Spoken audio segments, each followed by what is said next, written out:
السلام عليكم ورحمة الله وبركاته، وصباح الفل للناس الكل بطريقة رؤوف خليف.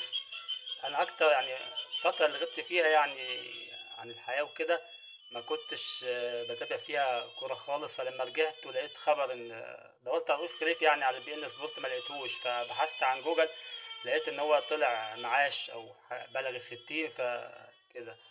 طبعا انا زعلت جدا لدرجه ان انا يعني ممكن اتفرج على الدوري الاماراتي عشان انا سمعت ان هو بيذيع في دبي الرياضيه.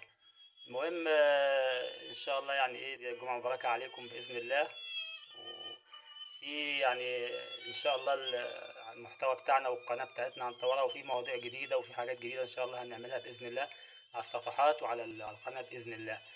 يعني من ضمن الحاجات اللي انا هحب ان انا اعملها ان شاء الله، انا الحمد لله بكتب شعر، وبرضه ايه ممكن أكتب يعني القي قصائد لشعراء كبار وكده، وهتبقى دي من ضمن الحاجات اللي احنا هنشتغل عليها باذن الله.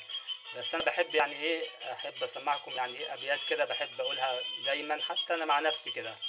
هي بيقولها الدكتور عائد القرني: اذا ادلجنا وانت امامنا فكفى بنا طيب ذكراك هاديه، فاما حياه نظم الوحي سيرها، وإلا فموت لا يسر الأعادية.